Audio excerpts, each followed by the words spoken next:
My dad, seeing that I was making peanuts and still couldn't land a girlfriend, took matters into his own hands and arranged for a female CEO to be my wife. She's 5 feet 6 inches, never comes home, and tossed an unlimited black card at me to spend however I wanted. So as not to disturb her date with her first love, I thoughtfully took that black card to an exclusive club and ordered 10 models.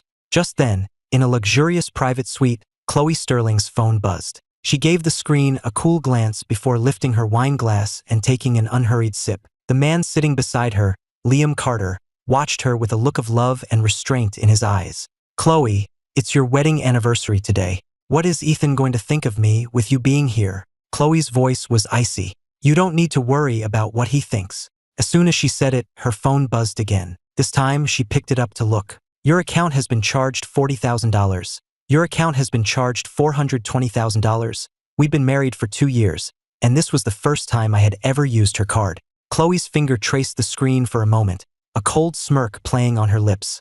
Liam pursed his lips. "Chloe, maybe you should go home." Before Chloe could answer, another notification popped up. "Your account has been charged $54,000. For the first time in my life, I felt the pure joy of spending without looking at a price tag, of being treated like a king. 20-plus years of suppressed consumer desire erupted uncontrollably, causing Chloe's phone to buzz every few minutes. She didn't look at it again. By the time dinner was over, it had gone off 7 or 8 times. She only glanced at the notifications after settling the bill. Just as she was about to put her phone away, a call came in from her best friend. Olivia's voice was thick with barely suppressed laughter. "Chloe, I just saw your husband at the club, and he ordered 7 models at once.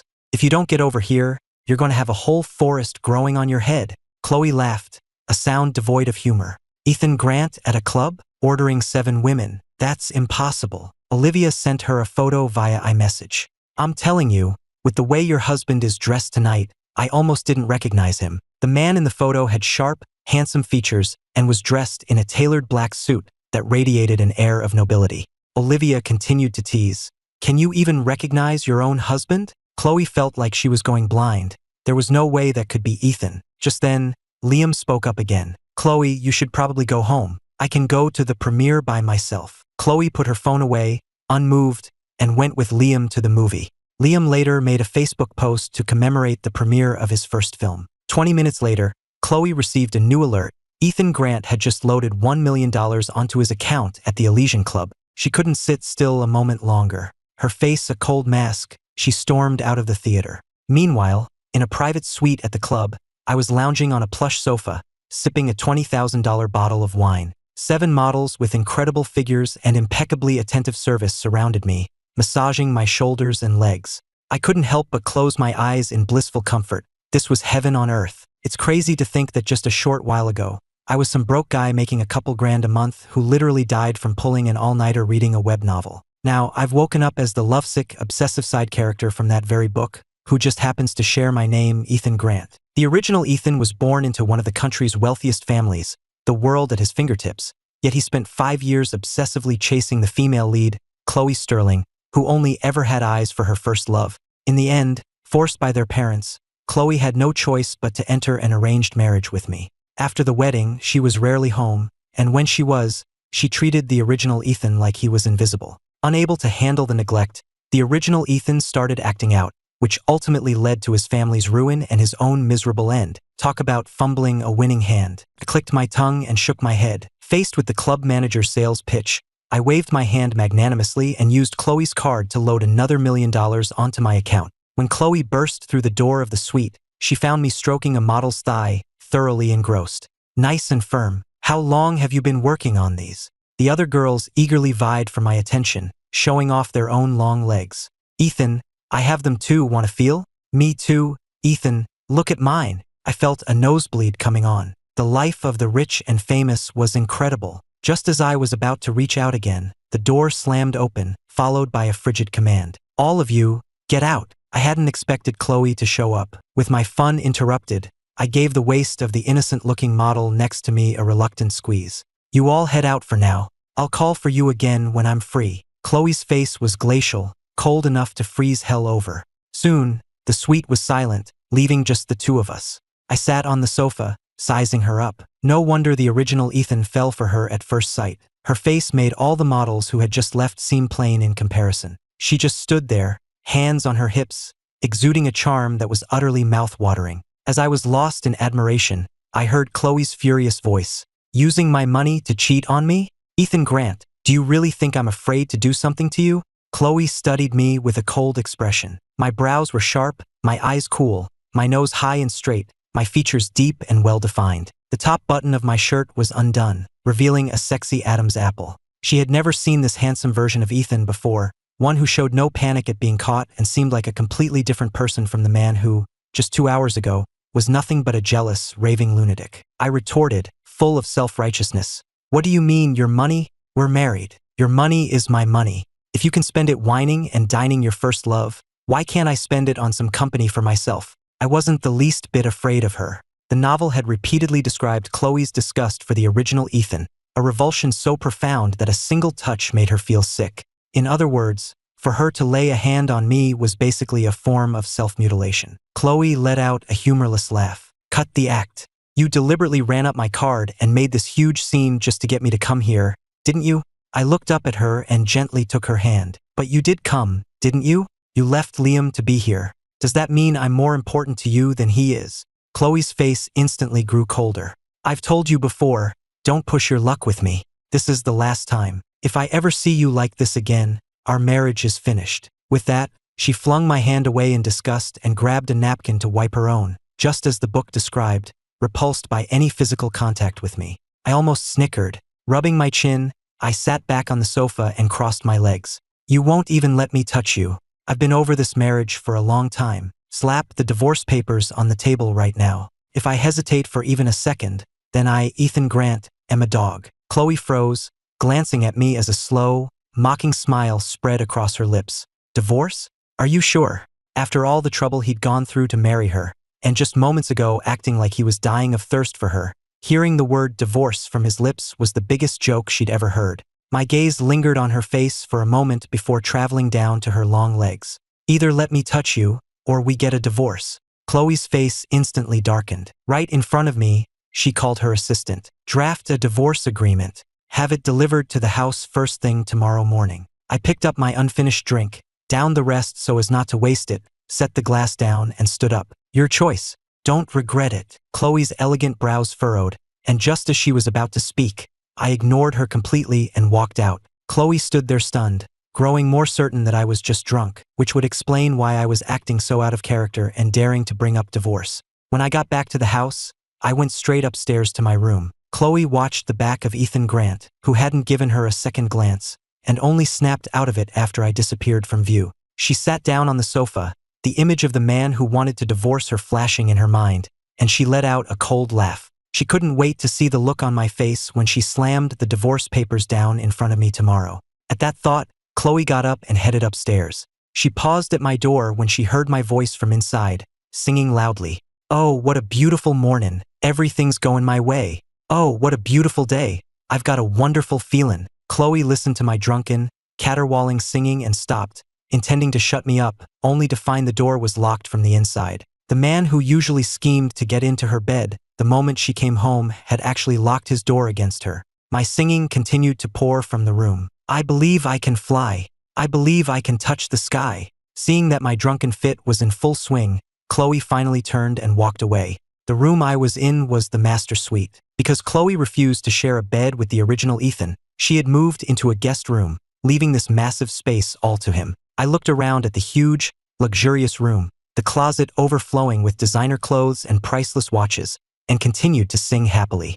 I took a long, comfortable soak in the two-person jacuzzi tub and finally sank into the impossibly soft king-sized bed, feeling like I was in a dream that was too good to be true. The next morning, when Chloe came downstairs, she saw the dining table was bare. There was no breakfast waiting for her as usual, nor was I there, watching her with puppy dog eyes. She glanced at my closed bedroom door and couldn't help but smirk, just as she thought. He'd sobered up and was now too scared to face her, hiding like a coward. Remembering my bravado about wanting a divorce last night, she sneered, tossed the divorce agreement onto the coffee table, and left for the office. I'd never slept in such a comfortable bed in my life, so I didn't wake up until well past noon. Seeing that I was still in the opulent bedroom, I finally confirmed that yes, I had definitely transmigrated into the novel. I ran through the plot in my head again. In the book, our marriage lasts less than 3 years, which meant that in less than a year, Chloe would bankrupt my family and kick me out with nothing. The novel only glossed over the business war, so I had no idea what methods she used.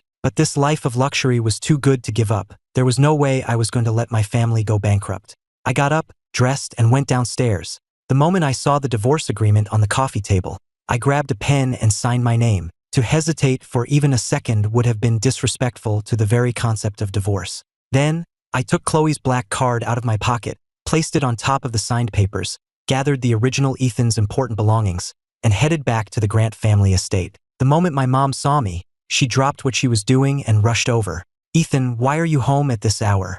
Did Chloe kick you out?" I smiled and shook my head. "No, of course not." She clearly didn't believe me. Usually at this time of day, I'd be busy delivering lunch to Chloe, with no time to think of my own family.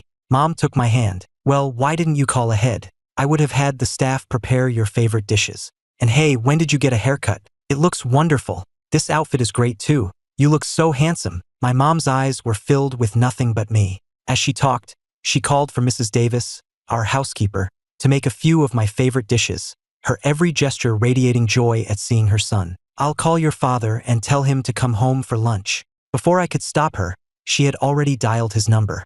I took the opportunity to look around the house, and my mood lifted with every glance. As soon as Mom hung up, she was fussing over me again, asking if I was doing okay. It was clear she'd been worried sick about me ever since the original Ethan had married Chloe. "Ethan, if anything is wrong, you have to tell your father and me. We'll always be here for you." Looking at this beautiful, warm woman, and remembering her tragic fate in the novel, I couldn't stop myself from stepping forward and hugging her, silently vowing to rewrite her and my father's ending. My mom's body stiffened for a second. How long had it been since her son had hugged her like this?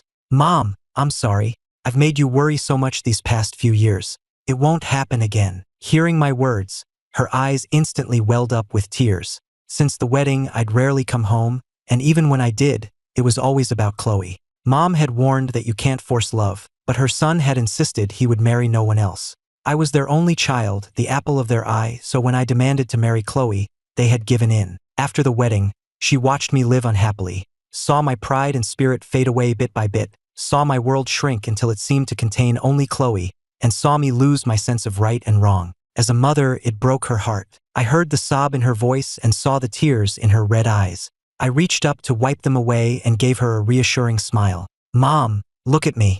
I'm fine now, aren't I?" My mom looked at me, feeling that something was different this time, that I was more like my old self from long ago. By the time lunch was ready, my dad had returned, and he brought Ava with him. Ava was the daughter of my dad's best friend, and she was 3 years older than me. After her parents passed away, she lived with her grandmother, but it was difficult for an elderly woman to raise a child, so the Grant family took her in, raising her as our own and supporting her through college. She started working at Grant Corporation during college and became a senior executive right after graduation. I stole a glance at her, only to find her already looking at me. In the novel, the original Ethan had always treated her like an older sister. While he was chasing Chloe, he constantly told Ava how much he loved Chloe and asked for her help in winning her over.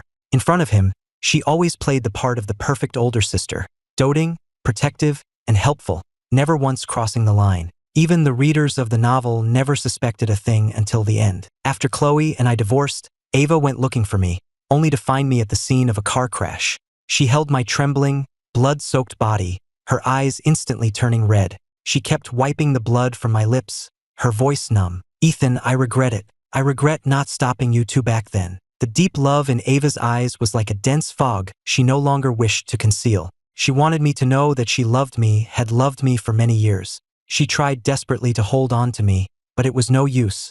She could only watch as my life slipped away before her very eyes. It was at that moment in the story that I developed a love-hate relationship with her character. Just then, my mom smiled and greeted her. "Ava, you're here too." I followed suit. "Hey, Ava." Ava looked at me, a hint of fond indulgence in her voice. "Aren't you usually busy delivering her lunch every day? What made you decide to grace us with your presence?" I just smiled and shook my head. "It's too hot out." She said it was too much trouble for me and told me to stop. The moment the words left my mouth, not just Ava, but my parents too, turned to stare at me with obvious disbelief. As expected, the people who cared about me most couldn't believe that Chloe would ever be kind to me. Seeing their expressions, I turned to Ava to change the subject. Ava, how are things at the company? She gave me a curious look. We're in negotiations for several major projects. If we land them, it will take the company to the next level. I looked at her, puzzled. Several major projects at once? What if cash flow gets tight? If the capital chain breaks and the Sterling family just stands by and watches? Ava just smiled. The company can handle it. I shook my head and looked at her seriously. I don't think the market is stable right now. The most important thing for the company should be to maintain stability and ensure we have enough cash flow to handle any potential risks.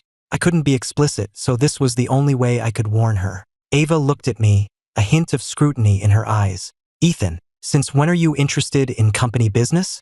I realized my mistake. The original Ethan never cared about the company. I rubbed my chin and glanced at her, but I had to press on. You and Dad need to be extremely careful with these projects. You have to seriously consider if the company can handle the potential risks. Ava stared at me, trying to read my expression. Did you hear something from Chloe? Are you trying to get us to back off so she can have the projects? The original, lovesick Ethan had often pushed our family to help the Sterlings, so it was only natural for her to suspect my motives now. I shook my head. No, it's just, I keep having this nightmare that the company goes bankrupt, and it's making me worried. Ava fell silent, but it was clear she didn't buy it. I hesitated, then glanced at my parents across the room. Leaning in close to her, I cupped my hand around my mouth. Actually, I overheard Chloe saying she wants to ruin the Grant family. I pulled back, and I saw the tips of Ava's ears turn red. I hadn't expected that to fluster her. I awkwardly pretended not to notice and lowered my voice.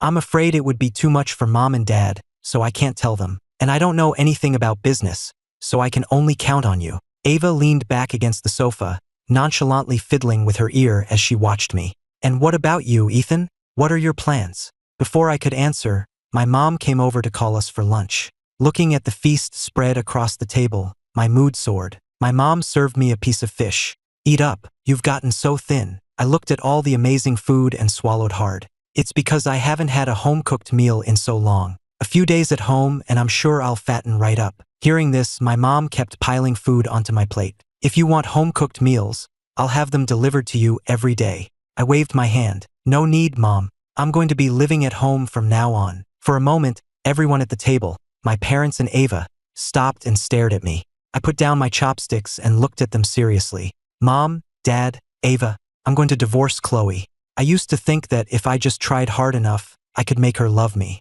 But I realize now you can't force love. I don't want to love her anymore. I just want to come home and be with you all. I said it with an air of nonchalance, with no trace of sadness or reluctance. But in the eyes of my family, the original Ethan's feelings for Chloe were deeply ingrained. My parents looked at me, clearly not believing I could just let her go so easily. Why is everyone so quiet? You're not thinking I'm a loser coming home to leech off you, are you?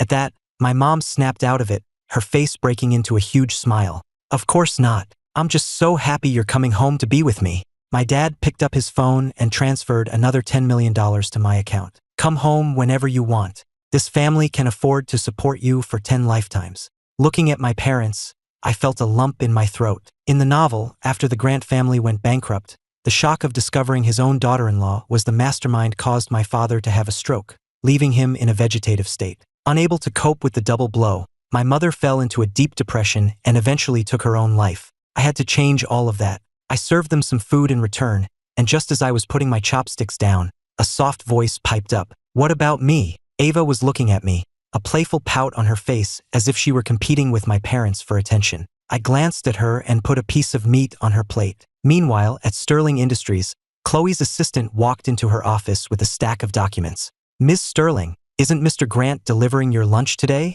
Chloe glanced at her watch. By this time, I would have normally already arrived with her lunch. So, he's so scared of me divorcing him that he doesn't even dare to bring me food anymore. Pathetic. She gave her assistant a cool look. What, did you get addicted to his cooking? Should I call and ask him for you? The assistant quickly shook her head. No, I was just making a casual comment. The truth was, the assistant always ended up eating the lunch I brought, and she'd gotten used to it. Finally, her curiosity got the better of her. It's just, this is the first time Mr. Grant hasn't shown up. Seeing her boss's displeasure, the assistant quickly grabbed the signed documents and fled. For once, Chloe had a day uninterrupted by me. But after work, the image of last night's Ethan dressed in that sharp suit, his eyes devoid of her, demanding a divorce, kept replaying in her mind. Chloe sneered and headed straight for a bar. The moment she entered the private suite, all her friends turned to look at her. She sat down on the sofa, and when they continued to stare,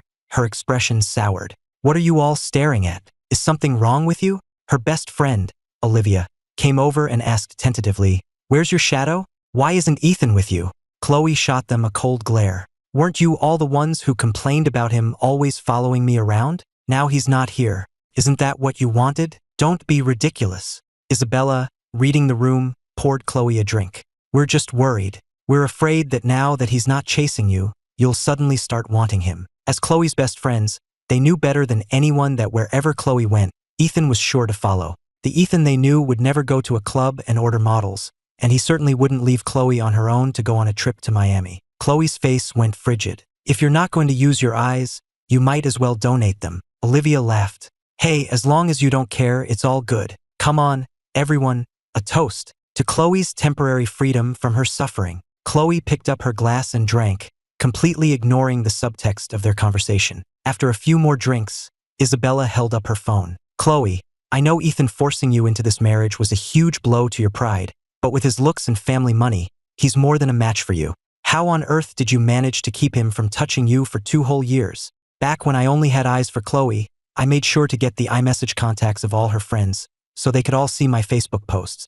My feed used to be a shrine to Chloe, filled with either couple photos to stake my claim or sappy love poems about her. I knew Chloe had muted my feed, so whenever I posted one of my essays, her friends would screenshot it and send it to their group chat to make fun of her. But just 2 hours ago, they discovered I had deleted every single post about Chloe from my Facebook and then posted a new status, landed in Miami. Now, I had just posted a 9-photo grid of myself in swim trunks, watching the sunset on the beach. The caption read, "Enjoying the most beautiful view with the person who loves me most." Seeing everyone staring at their phones, Chloe glanced over and saw the photo of me, smiling happily on the beach. Sophia stared at her phone. "It feels like Ethan has changed so much."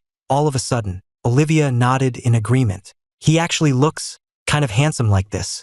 Isabella smiled. "I guess this is what a man looks like when he's finally over someone." With a crash, Chloe slammed her wine glass onto the floor, her beautiful face turning to ice. Chloe glared at them. "Is there something wrong with you all? We came out for drinks, and every single one of you is glued to your phone, talking about Ethan Grant." With that, she stormed out, slamming the door behind her. Olivia looked bewildered. "I thought she didn't care. Why is she so furious?" Sophia chuckled. "You don't think she's actually starting to fall for him, do you?" Isabella narrowed her eyes. "I don't know if she is, but I'm starting to." Olivia and Sophia both stared at her. "You've got to be kidding." Back in her car, Chloe took out her phone, opened iMessage, and pulled up my Facebook profile. Only then did she see that I had gone on a trip to Miami. In the photos, my eyes were crinkled with laughter, practically glowing. Whether it was a profile shot with my head tilted back or a direct look at the camera, every pose radiated pure joy. It was like my eyes held all the beauty in the world. Was this Ethan Grant? The same spoiled rich kid whose eyes used to hold nothing but either adoration for her or rage at others? The man who loved to throw irrational tantrums? A person couldn't change that drastically overnight. Chloe refused to believe the man in the photos was the real me. Others might be fooled, but she knew better. This was just Ethan's way of avoiding the divorce conversation. Posting pictures of himself on Facebook was just another pathetic attempt to get her attention. And yet, even knowing my supposed motive, she found herself captivated by these uncharacteristically cheerful photos. Meanwhile, I was enjoying the first real vacation of my life. Miami had always been the #1 place I'd wanted to visit back in my old life. The cool breeze, the seafood feast, enjoying the view of the ocean at night while I ate, it all gave me one single feeling. Life is beautiful. In my past life, I was always broke. I never had the chance to experience anything like this, and there was nothing in my life worth remembering. But now, I felt like there were so many things worth capturing. The food, the scenery, the love of my family. The next morning, I mentioned I wanted to try scuba diving, so my mom hired a beautiful private instructor for me. She took me out, and I spent the day weaving through coral reefs and swimming with schools of fish, feeling completely relaxed and happy. Back in the CEO's office at Sterling Industries, Chloe took a call from her mother amidst her busy schedule. "Honey, why is Ethan on a trip with another woman? Did you two have a fight?" Chloe frowned. "No." Her mother's tone was stern. "If you didn't fight, Would he be getting that close to another woman and deliberately posting it on Facebook? Chloe pulled up my profile and saw the video I had shared just a few minutes earlier, with the caption, "First time scuba diving. Words can't describe how happy I am." In the video, a woman was with me, sometimes grabbing my arm, sometimes steadying me, her actions looking quite intimate. You couldn't see her face clearly through the diving gear, but you could tell she had an amazing body. In the comments, mutual friends from college were already chiming in. "Get a room. I did not need to see this today. You two look so good together." I'm not saying I'm jealous, but Olivia, who was also in our graduating class, saw the post and realized everyone was mistaking the woman for Chloe. She tagged Chloe in their group chat. Sophia chuckled. "Even if you file for divorce, there's still a 30-day cooling-off period." "Ethan seems a little impatient." Isabella nodded. "You can't really blame him. He's a young, hot-blooded guy. Who could put up with that?" Their chat was interrupted by a system notification. "Chloe Sterling has left the group. Idiots. The lot of them." Chloe was confident. How could Ethan possibly be willing to divorce her? His entire social media presence had always been for her benefit. He hadn't contacted her since yesterday, but his Facebook was constantly being updated. He was posting so frequently it was obviously for her to see. Posting this diving video was just like ordering those models at the club. It was all just a ploy to get her attention, to make her feel a sense of urgency and reach out to him, giving him an easy way out of this divorce nonsense. Man, so predictable. Chloe snorted.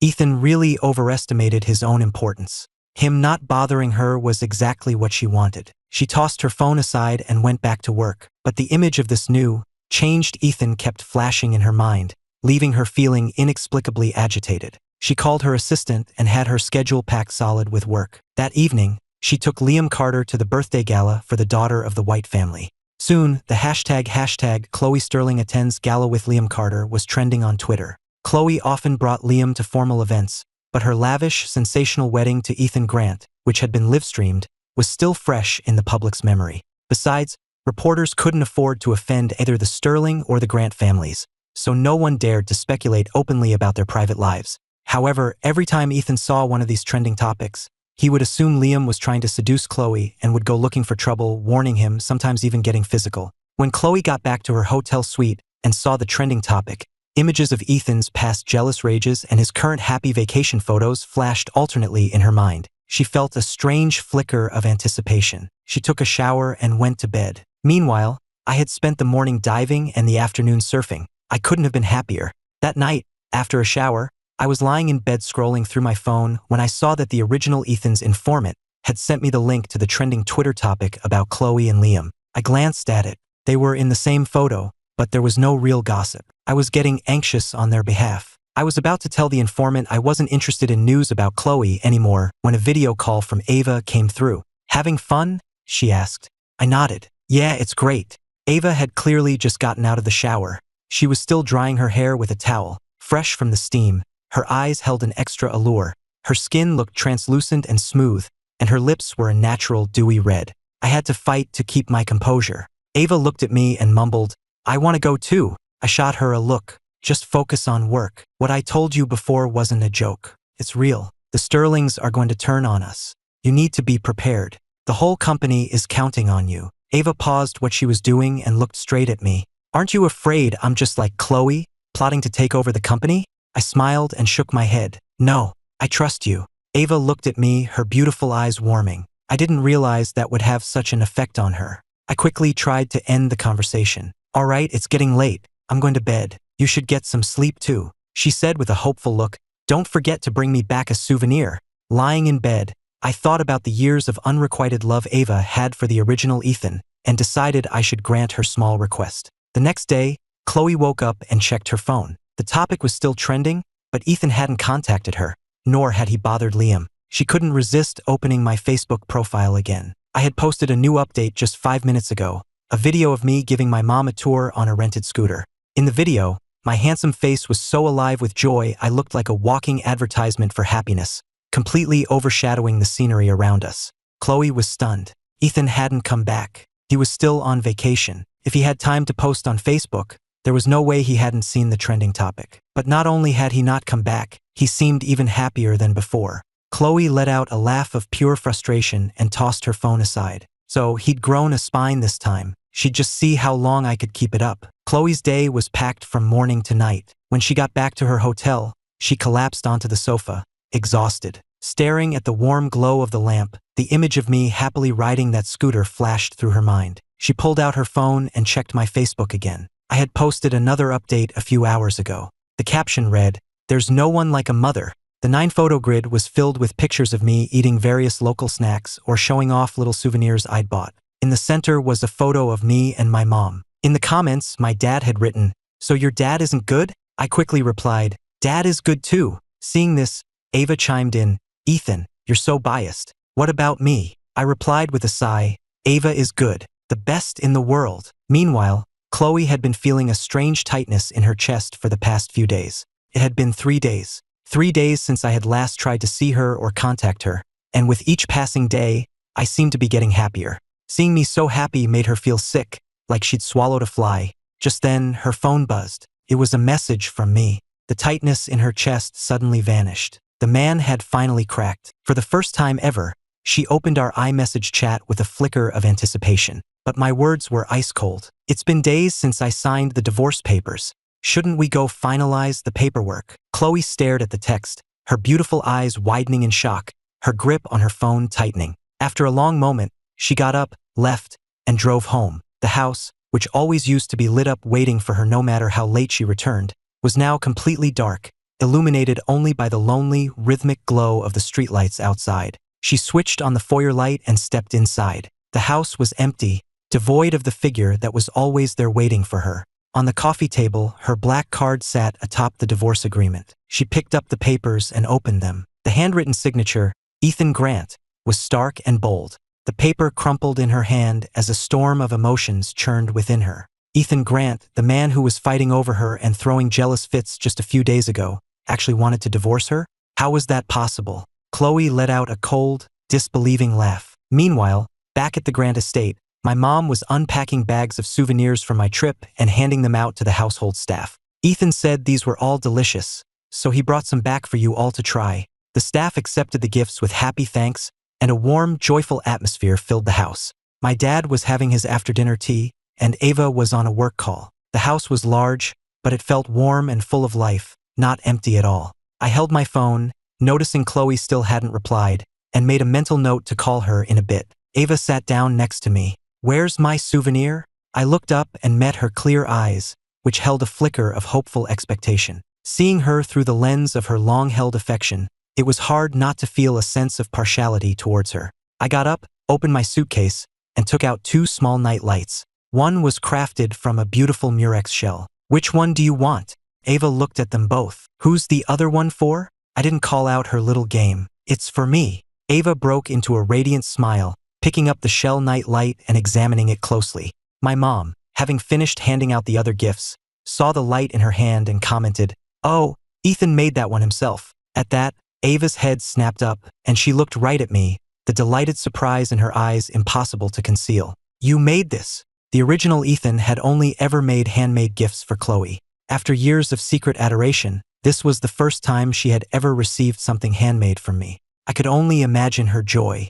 I put on a stern face and glanced at her. "What, you don't like it? If you don't like it, give it back." Ava immediately shook her head. "No, I love it." She just kept looking at me, and I could feel the deep, restrained affection in her gaze, a look so alluring I could barely handle it. I stood up, phone in hand. "I'm tired. I'm going to my room to rest." Back in my room, I opened my phone and saw Chloe had finally replied. "City Hall, 9 a.m. tomorrow." In the novel, Chloe bankrupted the Grant family before forcing me into a divorce where I got nothing. If we divorced now, ahead of schedule, did that mean I could change my family's fate? My mood soared.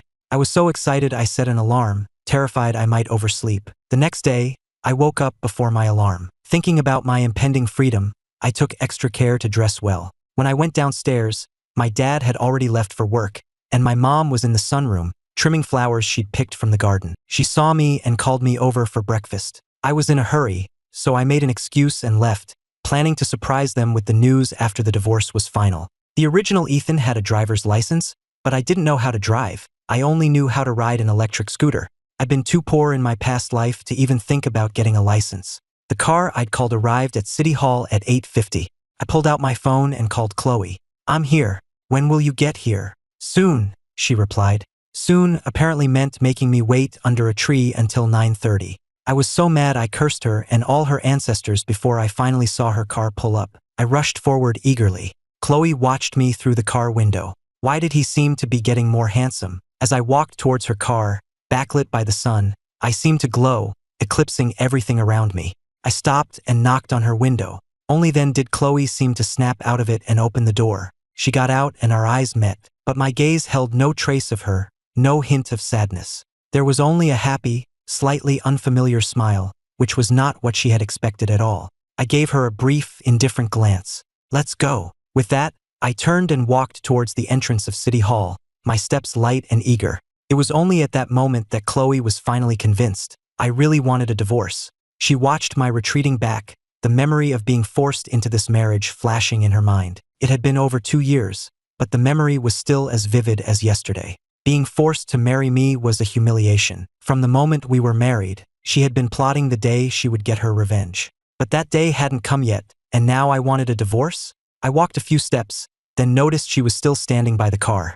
I frowned and walked back. What's wrong? Her silence gave me a bad feeling. Don't tell me you forgot your ID. You came to get a divorce and you didn't bring your ID. I tried to keep my cool. Fine. Have someone bring it over. Quickly. Chloe just stared at me with a cold expression, saying nothing. I was exasperated. Well, make the call. What are you staring at me for?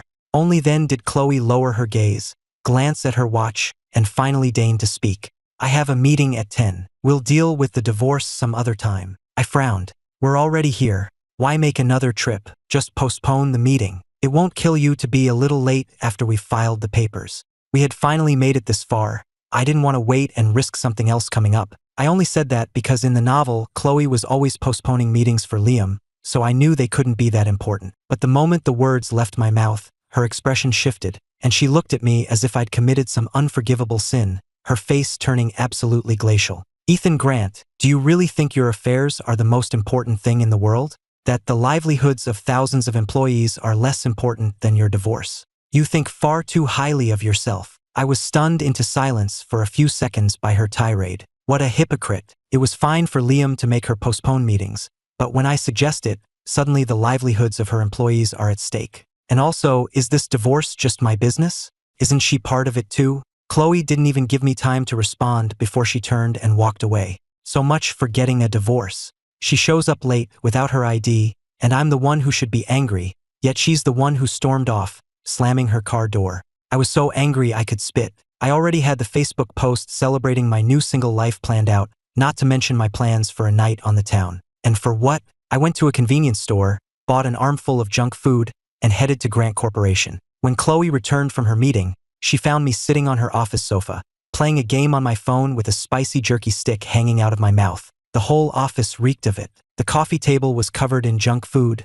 the kind of stuff the old Ethan would never have touched. Chloe frowned in disgust. What are you doing here? I didn't even look up from my phone as I chewed on my jerky. Waiting for you. Chloe paused, giving me a long look before walking to her desk and sitting down. Waiting for me for what? She asked. Eating junk food, playing games on his phone, with none of the airs of a wealthy heir. This Ethan was a complete stranger to her. I finally paused my game and looked up at her. We didn't get the divorce finalized this morning, right? I know you're busy, so I figured I'd wait here until you're done, and we can go then. Chloe gave me a cold stare.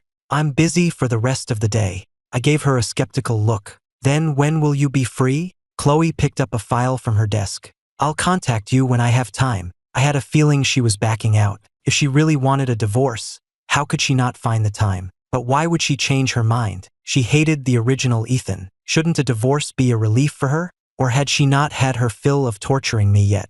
Although the novel never explicitly stated it, her attitude towards the original Ethan was clearly a form of revenge for the forced marriage. The more he wanted her love, the more she made him suffer the pain of wanting something he could never have. Now that I wanted a divorce, was she going to make me suffer the pain of not being able to get one? I shot to my feet, furious. Chloe Sterling, do you want this divorce or not? I'm giving you 3 days. If you don't come with me to finalize this in 3 days, I'll sue for divorce. This isn't a negotiation. It's a notification. With that, I grabbed my bag of snacks and turned to leave. Just then, the office door opened and Liam Carter walked in. The moment he saw me, a look of fear flashed in his eyes. Am I interrupting something?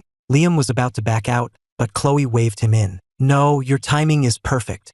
Liam was the male lead of the novel, a character with the classic tragic backstory. His father was a gambling addict, and his mother was chronically ill. When his father racked up huge debts in high school, Liam had to start working to support them. Chloe had saved him, signed him to her entertainment company, and turned him into a household name. As the novel's hero, he was kind, hardworking, and morally upright. He'd fallen for Chloe the moment she helped him, but always felt he wasn't good enough for her, so he never confessed, instead dedicating himself to becoming a man worthy of her. After Chloe was forced into marriage, Liam, despite his love for her, stuck to his principles and refused to be a homewrecker, maintaining a platonic distance. The novel was told mostly from Liam's and the original Ethan's perspectives, with Chloe's feelings for Liam shown through her actions.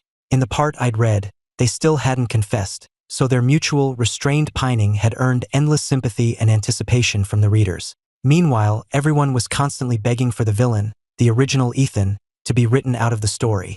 I was already on my way out. I glanced from Chloe to Liam, then beat a hasty retreat with a genuine smile on my face. You two take your time. I won't disturb you. As I passed Liam, I could feel him flinch away from me. I couldn't blame him for being scared. The original Ethan had always seen him as the man trying to destroy his marriage and had made a point of harassing him at every opportunity, even trying to have him beaten up a few times. Now, trying to clean up my image, I walked out of the office and even thoughtfully closed the door behind me. Liam watched me go, completely bewildered, then looked back at Chloe. He saw her staring at the closed door, her expression colder than he'd ever seen it. As Liam approached with a bag of souvenirs he'd brought for her, he saw that the fountain pen in Chloe's hand had scribbled a mess all over the document in front of her. She looked up from the paper, her gaze clearing as she asked, "What brings you here?" Liam smiled and placed the bag on her desk. "Some specialties from my trip. I thought they were good, so I brought some for you. And thank you for helping me find that doctor for my mom." He then looked at her, his eyes full of restrained emotion. "Are you and Ethan really getting a divorce?" Meanwhile, I came out with my snacks and ran right into Chloe's assistant, who was on her way in with a file for Chloe to sign. I stuck my arm out, blocking her way. "Your boss is in an important meeting right now. Wait until Liam Carter comes out before you go in." The assistant looked from the closed office door to me, completely baffled.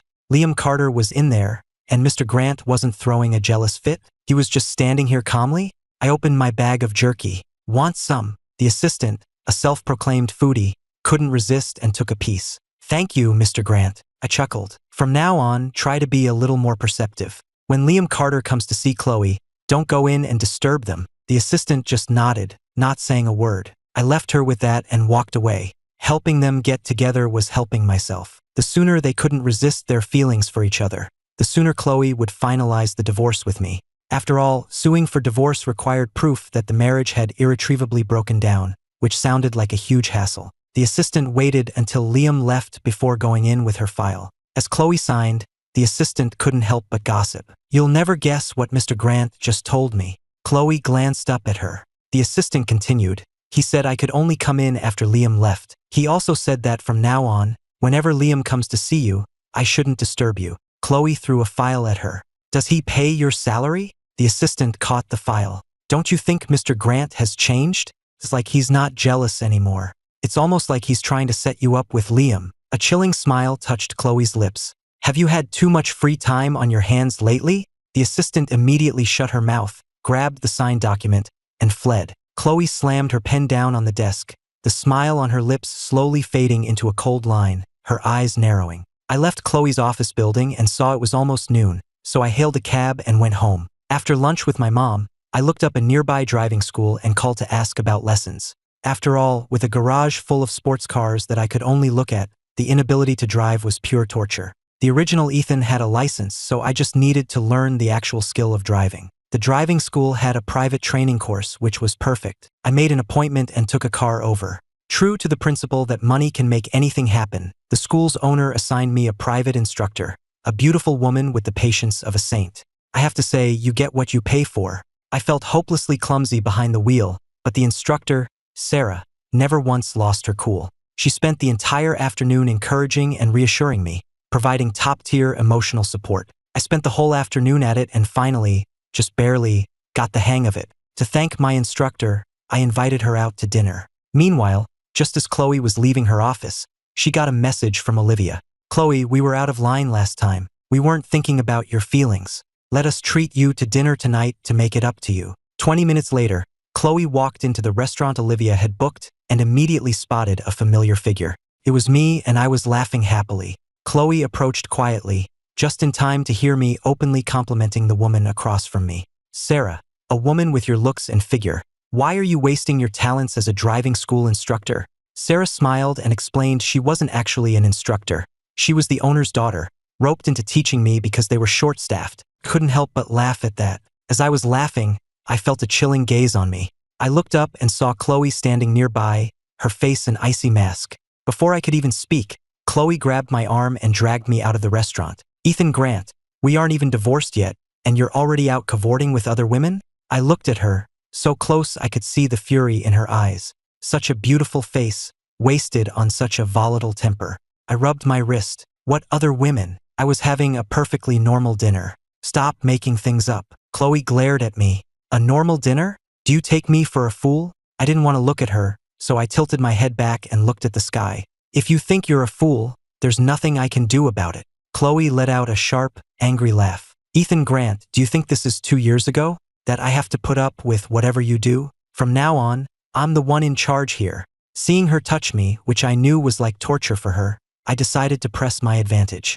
I smiled, stepped closer, and boldly wrapped an arm around her slender waist. So tell me, what exactly do you have in mind? Chloe swallowed hard, her expression turning grim as she grabbed my wrist. I knew she despised the original Ethan's touch, so every time I made contact, her disgust grew. Seeing her face darken, I raised my other hand and took hers, continuing my campaign to repulse her. How about we get a room? Her summer dress was thin, and as my hand brushed against her leg, it sent a jolt through her, like an itch she couldn't scratch. Chloe's face flushed as she stared at me. The old Ethan would never have been so audacious, so alluring. My eyes held no love for her, yet my actions screamed that I craved her body, treating her as if she were some common escort. Chloe swallowed again, her face growing even colder. Since she still hadn't shoved me away in disgust, I leaned in as if to kiss her. That finally did it. She pushed me away forcefully and pulled out a handkerchief to wipe her hands. Ethan Grant, get rid of your delusions. You will never get what you want from me. And then it hit me. Of course, the only reason she wouldn't grant me a divorce was because I was the one who wanted it. I rubbed my wrist and sneered. Ever consider the possibility that what I can't get from you, I can get from other women? I might crave your body, but let's be honest, with the lights off, all women are the same. It's not like you're my only option. Chloe's face was as black as ink. She clenched her jaw, threw the handkerchief on the ground, and let out a laugh that was pure rage. Then by all means try. I smiled at her. I was just about to, but you interrupted. If you don't have anything else, I'm going back inside to continue. My phone is still in there. Seeing that Chloe wasn't going to stop me, I went back inside, but I had barely sat down when my phone buzzed. I picked it up. Chloe had sent me a video. I opened it and my face went pale. The video contained evidence of the original Ethan hiring people to kidnap Liam, footage of me shoving someone into the street during a fight, causing an accident, and another clip of me hiring thugs to beat Liam up. This was enough evidence to land me in prison for years. She hadn't used it before because she was wary of the Grant family's power.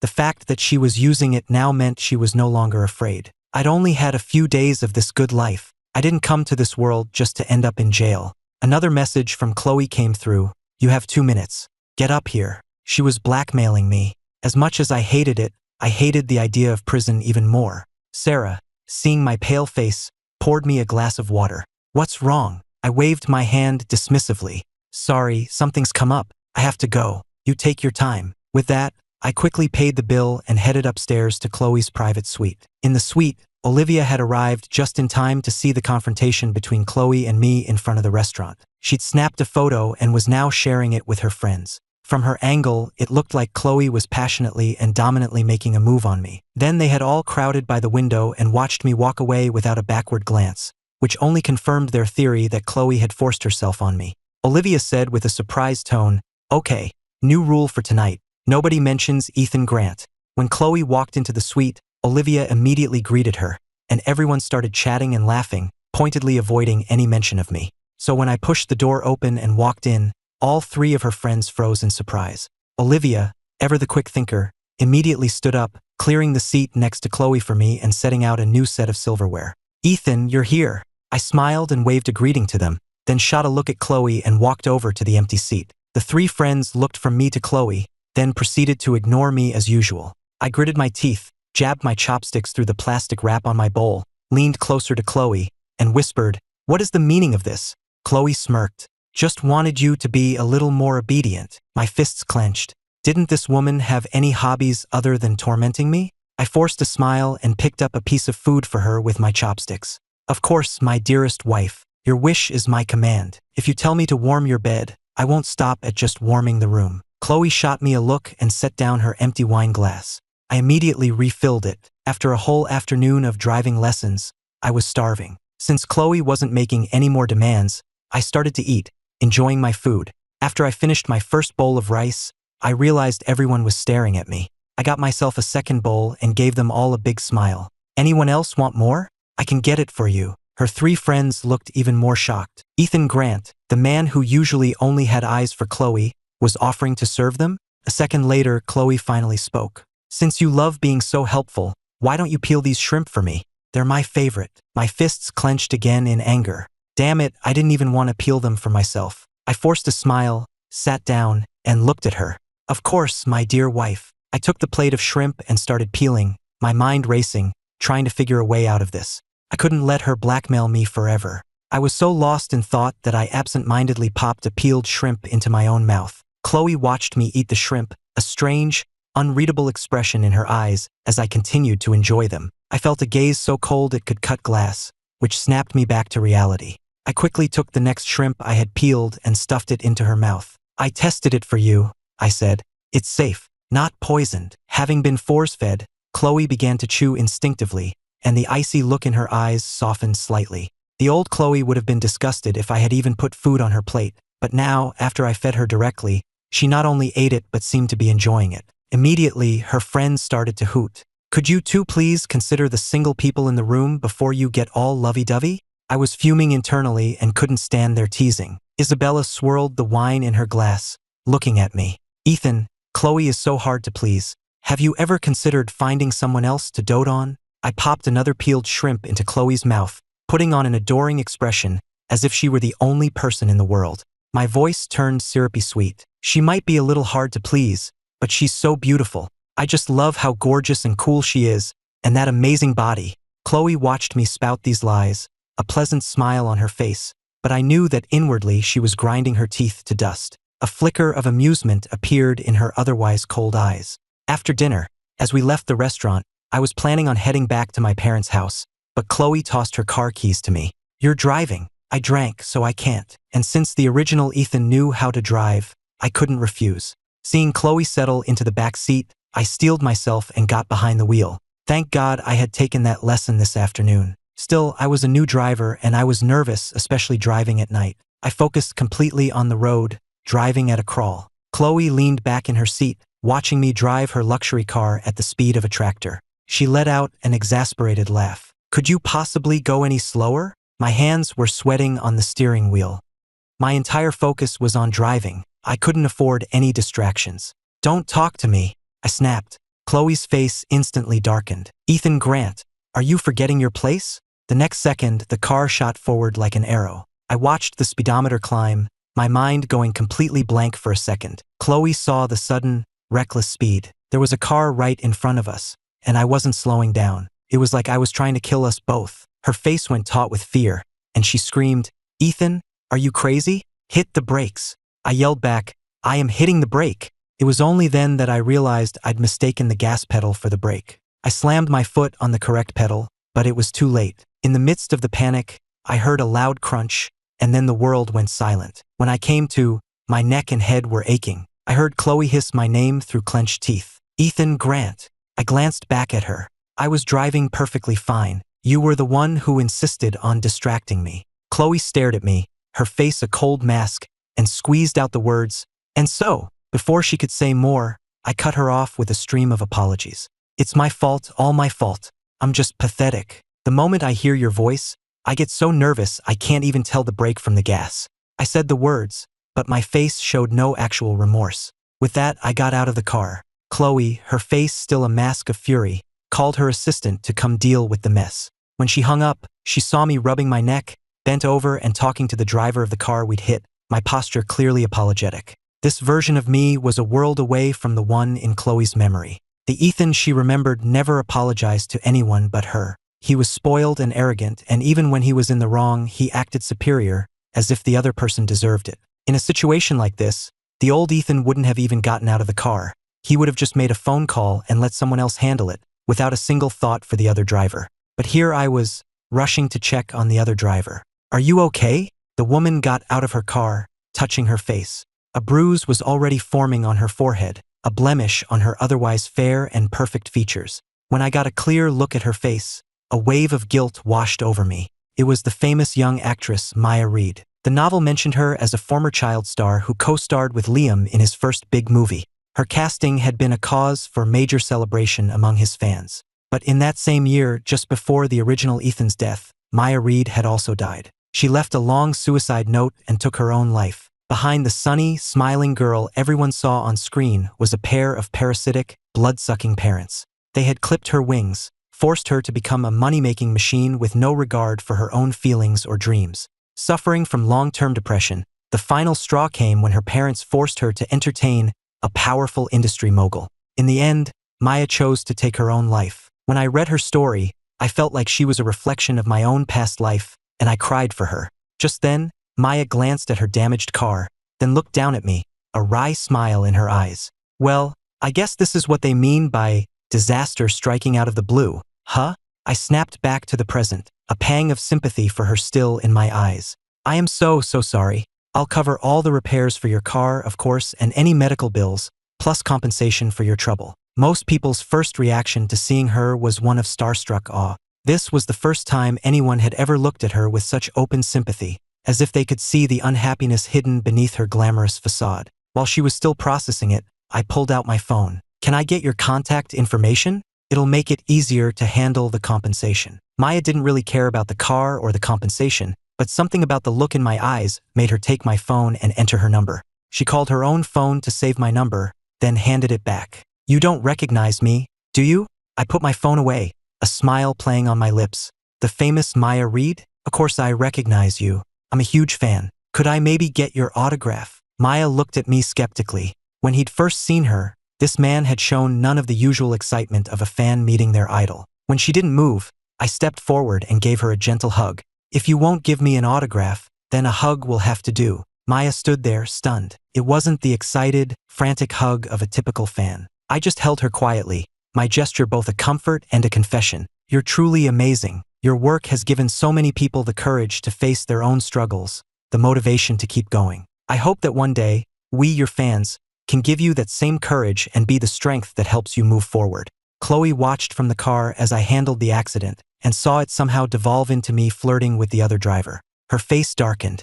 She got out of the car, pulled me out of Maya's embrace, and just as her assistant arrived, she snatched the keys from my hand and dragged me away. Maya stood there, watching me go, my words still echoing in her mind. I turned and gave her a final wave, my smile as bright as a spring morning, a perfect, beautiful moment frozen in time under the warm streetlights. Chloe's face was thunderous, her voice dripping with ice. "Ethan Grant, cheating on me right in front of my face. You're getting bolder and bolder." I leaned in close to her. "Chloe, my fate is in your hands now. If you don't want me touching other women, then even if I wanted to, I wouldn't have the nerve. Right now, my only thought is how to make you happy. So, how about tonight?" I made a show of leaning in even closer, and as expected, Chloe recoiled in disgust. She coldly opened the car door and shoved me inside. A few minutes down the road, I got a call from my mom. "Ethan, it's so late. Why aren't you home yet?" I didn't want them to worry, but now that the divorce was on hold and Chloe was blackmailing me, I knew I couldn't stay at their house every night. I had no choice but to lie.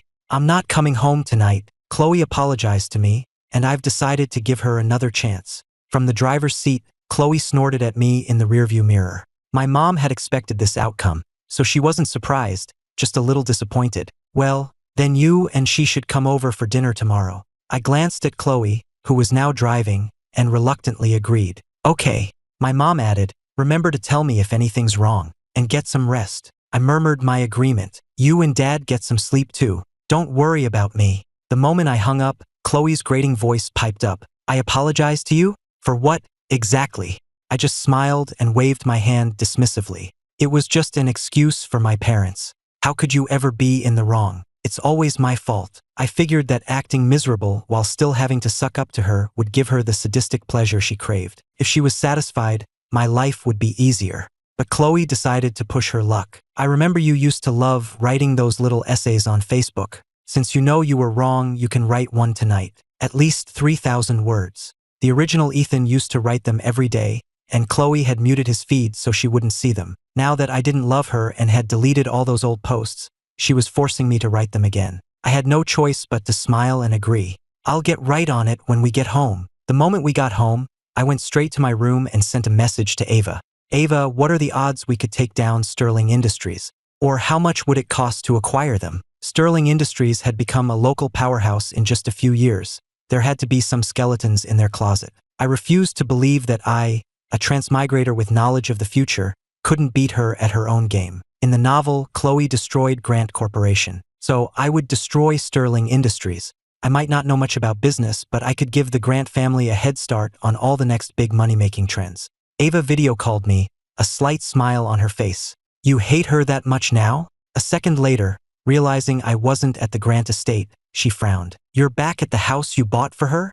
I didn't hide anything. I told her about Chloe blackmailing me with the videos. What videos? Send them to me. I sent them over and then added nonchalantly, you all didn't know about any of this, did you?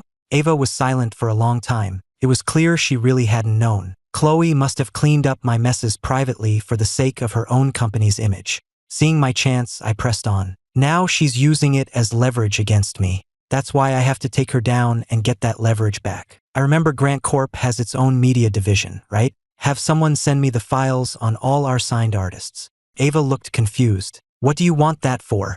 I just smiled. I've thought of a great new money-making project. It's too much to explain over the phone. I'll tell you the details tomorrow. As a wage slave who wrote on the side, I had been looking into the short-form drama industry right before I died. Several series, made for just a few $100,000, were pulling in millions a day in viewer payments.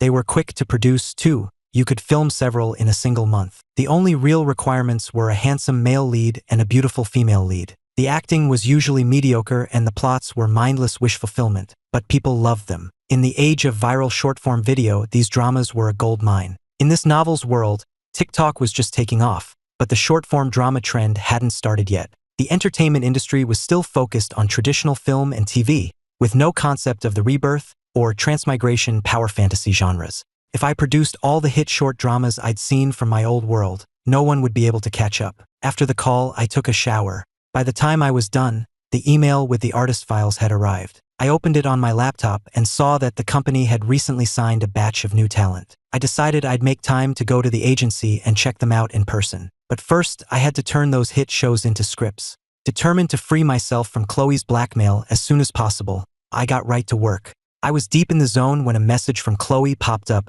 What's wrong? Is 3,000 words too difficult? Should I make it 5,000? I glanced at the clock. It was 11 p.m. This woman didn't sleep, and she was still thinking about my stupid essay. She was unbelievable. Determined to make her regret it, I quickly typed up a new Facebook post, setting the privacy to only Chloe. I think I'm growing more and more ravenous for your body. Otherwise, why would I be up at this hour, imagining your cool lips, wondering if they're as sweet as I dream, and that body you keep so carefully covered up all day? I wonder if it's as perfect as I imagine. Chloe couldn't believe I could be so shameless, so openly writing about my lustful fantasies of her. Her face flushed red, then pale, then red again. But she quickly realized something was off. Normally, the moment I posted, my sycophantic former classmates would rush to like and comment. It was prime time for social media scrolling, yet a few minutes had passed, and there wasn't a single like or comment. It was obvious I was unhappy and had written it just for her to see. Chloe immediately replied, "Excellent work. Write one every day from now on." Seeing her message, I skipped sleep entirely and threw myself into writing the scripts. I wrote the outlines for 2 different series and then hammered out the first 20 episodes for each. By the time I was done, it was past 5 a.m. I was completely exhausted. I encrypted the files, saved them, and collapsed into bed. When Chloe woke up, she saw there was no breakfast on the table and the house was silent. She tried the handle of my bedroom door and found it was still locked. She knocked. I was dead tired. I pulled the covers over my head, but it was no use. The knocking was relentless. Finally, I was jolted awake by pure irritation. I stumbled to the door and opened it. What could possibly be so important at this hour? My hair was a mess, and I couldn't stop yawning, giving me a kind of lazy, disheveled charm. Chloe looked at me coldly. "Where's breakfast?" That woke me up completely. She was banging on my door for breakfast? I don't run a diner. I stepped forward and wrapped her in a tight hug, my own petty form of revenge. "There's no breakfast. Why don't you have me instead?" For a second, Chloe seemed dazed, but then the familiar, reflexive nausea kicked in, and she shoved me away. "Are you sure?" Chloe's voice was laced with a threat. I gritted my teeth. "I'll go make you something now." I hadn't set foot in the kitchen since I arrived in this world. There was hardly any food in the fridge. I finally found a packet of noodles and a few eggs and made a simple bowl. By the time I was done, Chloe was gone. I figured she'd decided against it, so I ate the noodles myself, planning to go back to bed for a bit. Just then, I got a message from Chloe. "Bring it to the office when it's ready." Of course, this woman really had a talent for tormenting people. I gritted my teeth, changed my clothes, and grabbed my laptop. On my way out, I saw the black card she'd left on the coffee table was still there. I picked it up and slipped it into my pocket. I ended up just buying some takeout breakfast and dropping it off at Sterling Industries. Chloe was in a meeting, so I just left it on her desk and got out of there. From there, I drove to Grant Corporation, found Ava, and showed her the scripts on my laptop. "I've got 2 scripts here, one transmigration and one rebirth. Ava, take a look." Ava opened the files curiously. After reading just the first few pages, she looked up at me, her face a picture of disbelief. I pulled up a chair and waited until she'd read a bit more before I spoke. "I'm planning to produce them as short-form web dramas." I explained the concept to her and laid out the potential for the future. TikTok is just starting to blow up now. It already has over 100 million users, and in the future, Ava watched me, a smile playing on her lips, her eyes shining as I spoke passionately about the business plan. Thinking about the scripts she'd just read, for a fleeting moment, she wondered if the Ethan in front of her was actually a transmigrator. If he hadn't been replaced by another soul, how could he have changed so drastically? I saw Ava staring at me in a daze and reached out to gently pinch her soft cheek. I had to admit, with skin and a face like that, even a saint would be tempted. "Ava, what do you think?" Ava sat back, crossing her arms. "Since this is your idea, why don't you take the lead on it?" I nodded. "No problem. I'll send you the full scripts. You can get them to a director to start prepping. I'll head over to the talent agency later to cast the leads. Can you give them a heads up for me?" Ava looked at me. "Do you want me to come with you?" I waved her off. "No, you've got enough on your plate. I'll let you know if I run into any problems." I was about to leave when I remembered something and turned back. "One more thing. I want to sign Maya Reed." Ava leaned back in her chair, looking at me with curiosity. Why the sudden interest in her? I gave a vague explanation. "I just think she's a rare talent. She's going to be a huge star. But her mother has always been her manager, and it doesn't seem like they're looking to sign with an agency. Have legal draw up a contract. I'll handle the negotiations with her mother." Ava stared at my confident expression, momentarily stunned. I had just left the office and was on my way to the talent agency when I got a text from Chloe. "If lunch today is takeout again, you can expect to see yourself in the headlines." I gritted my teeth. That woman was truly dedicated to making my life miserable. I checked the time, then went to a luxury department store and spent over $100,000 of her money on gifts for my parents before heading back to their place to freeload a meal. My mom, seeing me return with a happy expression and gifts in hand, assumed Chloe must be with me and kept glancing towards the door. "Ethan, are you here by yourself?" I waved my hand. She was too busy to come. My mom came over, smiling. "You coming home is enough of a gift. You didn't have to buy us anything. We have everything we need." She said she didn't need anything, but she held the designer bag I'd bought her, turning it over and over, a massive smile on her face. She declared that all her other bags could be retired now. She loved this one so much. The staff chimed in with praise. "Ma'am, that bag is beautiful. It goes perfectly with your outfit." My mom stood up, holding the bag and admiring it in the mirror. "You think so? My son bought it for me." I was surprised to see her so happy. I had assumed that a woman who had everything wouldn't care about one more gift. After lunch, I asked Mrs. Davis to pack up the leftovers for Chloe. When she heard they were for Chloe, her eyes nearly popped out of her head in surprise. "Young master, is it really appropriate to give Miss Sterling leftovers? Should I cook something fresh for her?" I waved my hand. "No, this is fine. Mrs. Davis kept glancing at me as she packed. In the past, whenever I brought food for Chloe, I would meticulously pick out only the best dishes for her. By the time I got to Sterling Industries, it was almost 1 o'clock. I saw Chloe's assistant in the lobby and shoved the thermal container into her hands. "This is for your boss." The 5th time Chloe checked the time, her office door opened. She looked up instinctively and saw her assistant walk in, holding the thermal container with a smile. "Mr. Grant has started bringing you lunch again." Chloe's face grew a shade colder. "Where is he?" The assistant gestured vaguely. "He already left." The assistant had been eating takeout for days and had actually started to miss my cooking. Seeing that Chloe had no other questions, she picked up the container, ready to take it out and enjoy it herself as usual. "Ms. Sterling, if there's nothing else, I'll be on my way." But she was stopped by Chloe's cold voice. "Where are you taking that?" The assistant looked at her, confused. "But you never eat the food Mr. Grant brings." Feeling the dangerous, icy aura emanating from her boss, the assistant immediately shut her mouth, placed the container on the desk, and said, "Ms. Sterling, please enjoy your meal. I'll get back to work." Chloe leaned back in her chair, staring at the container, then picked up her phone. I had just gotten back in my car and finished a call with the director of the talent agency when my phone rang. It was Chloe. "Get me a coffee from the place on Lexington Avenue and deliver it to me personally." I gritted my teeth. "Is your assistant dead? Why do I have to run such a petty errand?" Chloe's reply was instant. "It would be a waste of her talents. You, on the other hand, are perfectly suited for the job." "Well, thank you for letting me know I'm still useful for something." I hung up and went to the talent agency anyway. The director led me into a room of aspiring actors.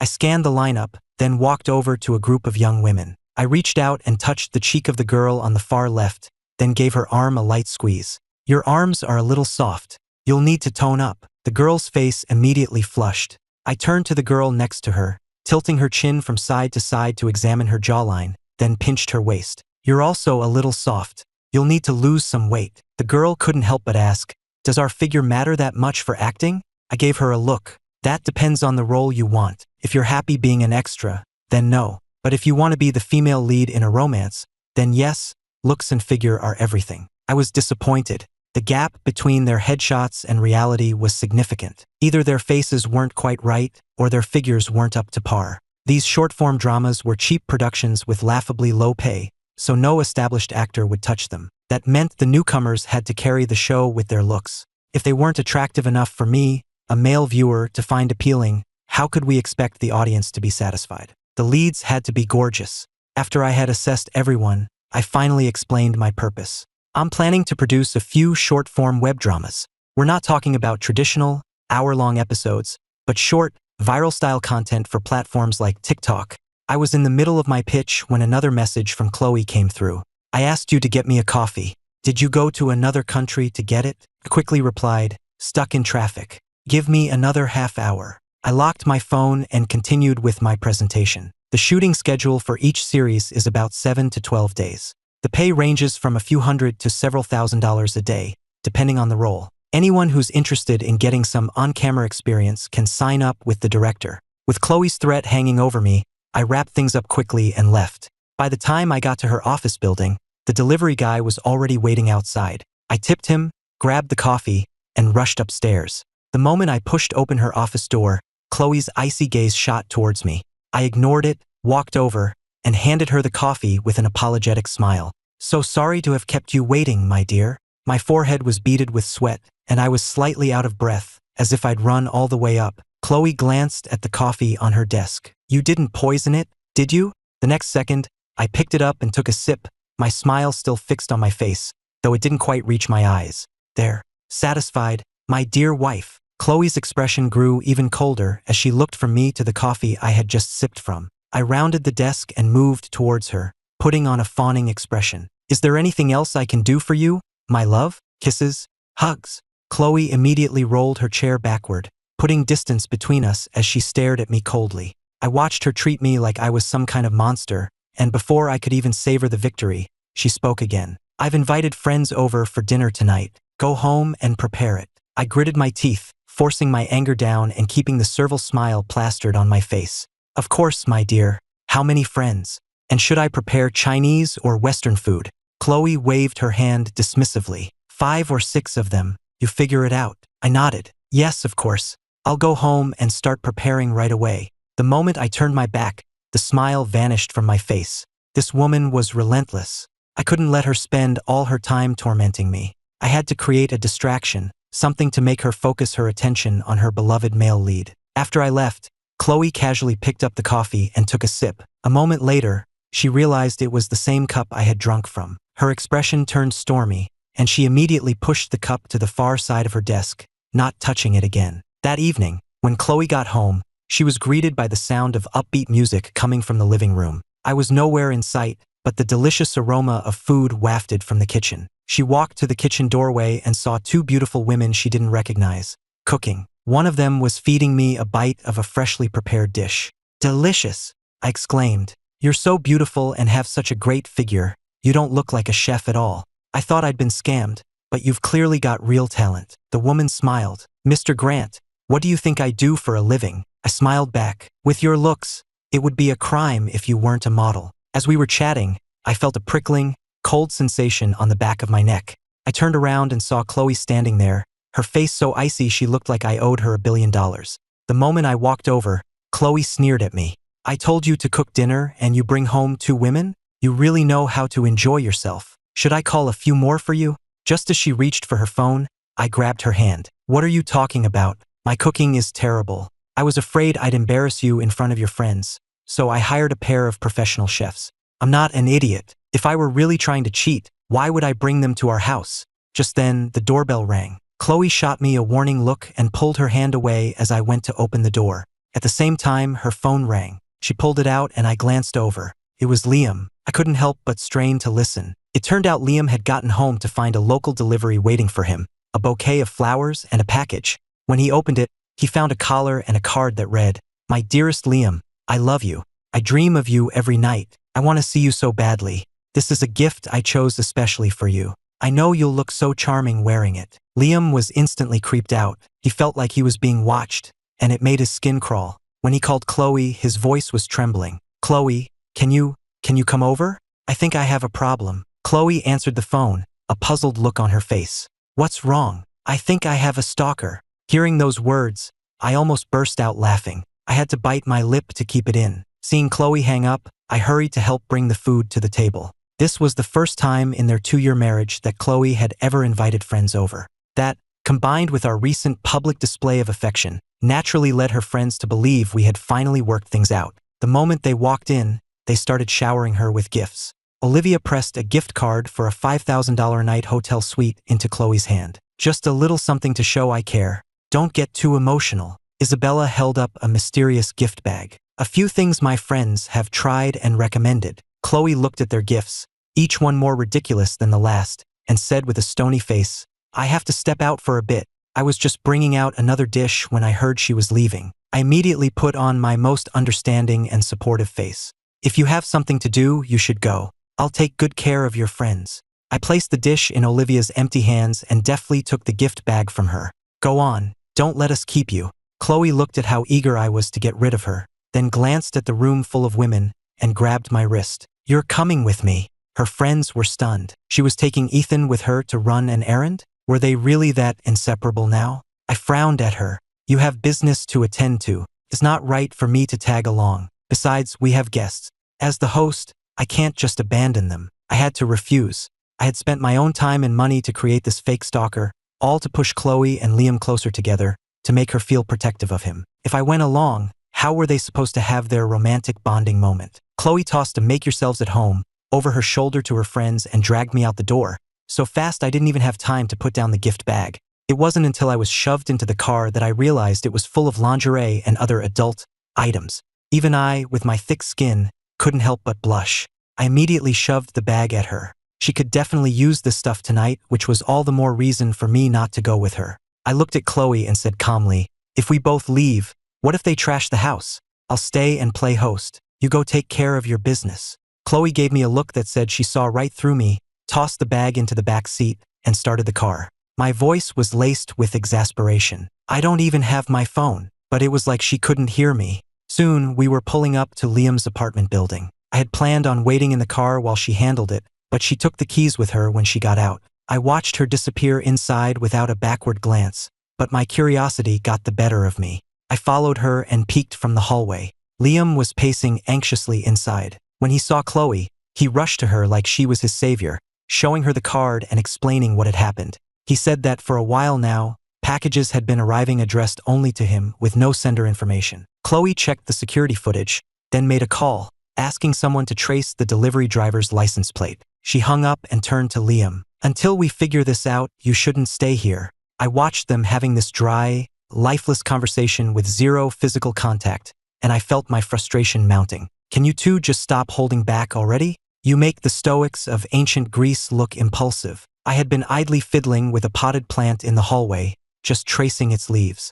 But seeing my plan have absolutely no effect was making me so anxious that by the time I snapped out of it, I had ripped the entire plant out by its roots. To Liam, who happened to walk out just then, it looked like I had gotten the wrong idea and was now furious. He flinched and immediately started to explain. "Ethan, it's not what you think between Chloe and me." Seeing his reaction, I quickly put the mangled plant down and plastered on an embarrassed, harmless smile, explaining even faster than he could. "Oh, sorry. I was just bored waiting and I guess I got a little carried away. I'll buy you a new one tomorrow." Chloe gave me an unreadable look. Liam just waved his hands frantically. No, it's fine. It's just a plant." Not wanting to be a third wheel, I sped up and walked ahead of them. Liam was still completely confused. "Ms. Sterling, I think Ethan misunderstood. Is he angry?" Chloe watched my retreating figure and shook her head. "Don't worry about him." I hurried back to the car and got in the back seat, leaving the front passenger seat for Liam. He thought it would be inappropriate and started to get in the back with me, but I waved him off. He sat uneasily in the front, looking like he wanted to explain something, but when he saw me close my eyes, feigning sleep, he gave up. He glanced nervously at Chloe and saw her shoot me a look in the rearview mirror. Chloe started the car and glanced at Liam. "Have you eaten?" Liam shook his head. "Not yet." After that brief exchange, the car fell into an awkward silence. I peeked at them several times, but there was no further interaction. I wished I could turn invisible and physically push their heads together for a kiss. Meanwhile, back at the house, Olivia was gossiping with the others. "So, what do you guys think? Chloe ditches us for some errand and takes Ethan with her? What's that about?" Isabella laughed. "What do you think it means? She's afraid you're going to steal her husband." Sophia waved her hand dismissively. "I don't think they're coming back tonight. Maybe we should just go." Olivia pouted. "I already gave her a gift. Why should we leave?" "I'm not leaving. In fact, I'm going to eat everything in this house." Olivia had just pulled the most expensive bottle of dessert wine from the wine cabinet and was about to open it in celebration when I stormed back in, a thunderous look on my face. I was followed closely by Chloe and Liam. The three friends were completely baffled. I downed a large glass of water, trying to quell the fire of my frustration. I had even gone to the trouble of using cash from my own account to create the fake stalker, just so Chloe couldn't trace it. And after all that effort, those two had made zero progress. I finished my water, still fuming. Then I saw the open bottle of wine, and an idea struck me, a little alcohol-fueled chaos. Liam's first instinct in a crisis was to call Chloe, and the moment he called, she had dropped everything, including her friends, to rush to his side. If that wasn't mutual affection, what was? The only reason she wouldn't divorce me was to torture me. That woman's thirst for revenge was just too strong. For the sake of my future single life, I put on a wide smile and turned to Olivia and the others. "You've already started? Great. I'll go grab a couple more bottles. No one's going home sober tonight." The three of them stared, baffled, as I cheerfully went to the wine cabinet. Olivia looked completely confused. Did Chloe just take her husband to go pick up her love rival? Sophia smirked. Maybe she's decided she wants to have her cake and eat it too. By the time Chloe and Liam came to the table, I had returned with 2 more bottles of dessert wine. I took a seat at the far end, leaving 2 empty chairs side by side for them. Chloe sat down, and Liam took the seat next to her, greeting her friends a little awkwardly. Olivia said politely, "We've heard so much about you, Mr. Carter.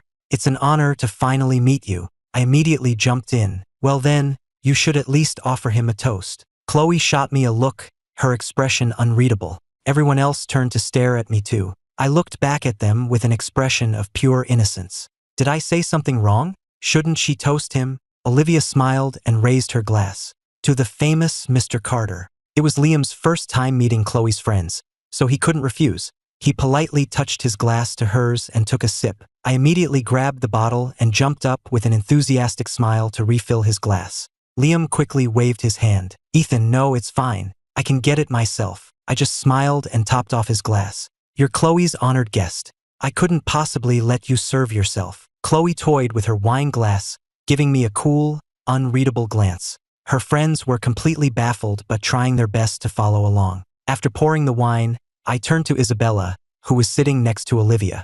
Aren't you going to toast our famous guest? Isabella just smirked, raised her glass and said, I would never be so rude. As Isabella went to toast Liam, Chloe shot her a cold look.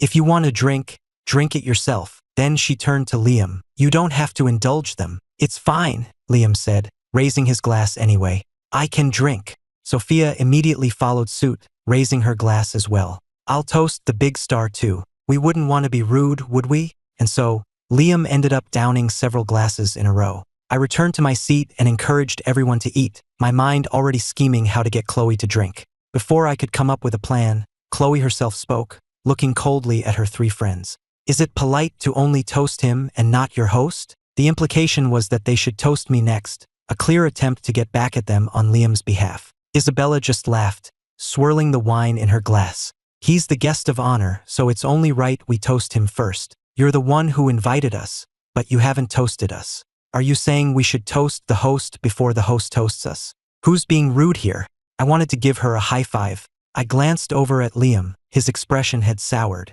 He was clearly jealous. I immediately stepped in to defuse the tension, refilling Liam's glass and then my own. Come on, my wife and I would like to propose a toast to everyone. Chloe shot me a cold look, and I gave her a meaningful glance back. When she didn't move, I squeezed her leg under the table. Chloe's face darkened instantly, but she coldly picked up her glass.